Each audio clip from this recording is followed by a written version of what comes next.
Offshore tax havens, the wealthy Americans who use them, and the foreign banks who help, all the focus of an extensive congressional investigation.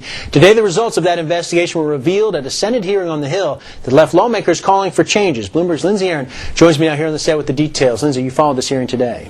Yes, Peter. Well, lawmakers have gone after these offshore banks, especially those including UBS and LGT of Liechtenstein, saying the tax evasion they engender has cost U.S. taxpayers and the Treasury about $100 billion a year. The tiny principality of Liechtenstein is considered by some of America's wealthiest citizens to be a very safe place to put their money. Safe, that is, from U.S. taxes. Liechtenstein is regarded as one of the most secretive places in the world. Senate lawmakers say they are all too aware of that fact. They've released a report listing the ways that Liechtenstein's LGT Bank and Switzerland's UBS have helped U.S. clients evade billions in taxes. Some common methods: creating shell companies to cover up client identities and setting up fake charitable trusts. These tricks are all about deception, all about making it impossible for the IRS to follow the money, to bring tax cheats to justice, and to bring back into the U.S. Treasury the tens of billions of dollars owed to Uncle Sam.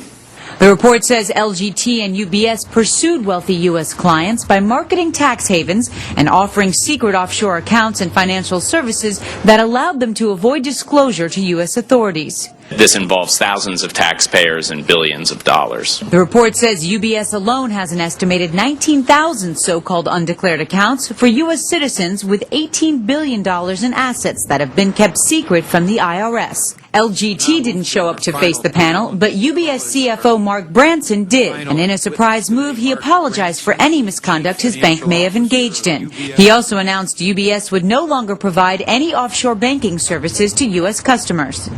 We have decided to exit entirely the business in question. That means that UBS will no longer provide offshore banking or securities services to U.S. residents through our bank branches. The committee subpoenaed several wealthy Americans who had engaged in offshore banking services to testify, including billionaire Peter Lowy, whose family owns the Westfield shopping center fortune. Only two agreed to show up, and both invoked their Fifth Amendment rights to avoid self-incrimination. And lawmakers said today that they would seek changes to U.S. law to curb abuse of tax havens. Some proposed changes include compelling foreign banks to disclose the names of its U.S. clients and penalizing foreign banks that impede U.S. tax enforcement, Peter. All right, Lindsay Aaron, very interesting hearing indeed. Now, for more on this investigation, what changes Congress may have planned as a result, we turn to the chairman of the Senate's Permanent Subcommittee on Investigations, Michigan Democrat Carl Levin. He's in our chairman's corner this evening. Chairman Levin, thank you, and welcome back to Money in Politics. And very interesting hearing, as we just heard from Lindsay Aaron. What troubles you the most from the results of this investigation? That the banks in tax havens too often assist the U.S. taxpayers who are trying to avoid paying Uncle Sam what they owe him, and that taxpayers who try to avoid paying taxes this way, and in many cases evade paying taxes, are aided and abetted by the banks. They could not do this without the help of the banks. The UBS Bank, one of the biggest banks in the world, aided and abetted probably 19,000 U.S. taxpayers to keep their identities hidden with the amount of money which your reporter just disclosed. And they have very, very wisely, I believe, decided to get out of the offshore banking business from Switzerland. And we commend them for doing that. They were obviously under a lot of pressure. There was a real taint, a real stain that had attached to UBS, and I think they decided to clean up their own act in this way, and now we're going to go after other banks that aid and abet and assist taxpayers to evade paying their taxes, to either come clean and do the same thing, or we're going to, I hope, pass a law which gives them no choice. Let me ask you first of all about UBS, though. They did make that announcement today at your hearing. Is that enough? There are some people saying perhaps this bank should have its license revoked.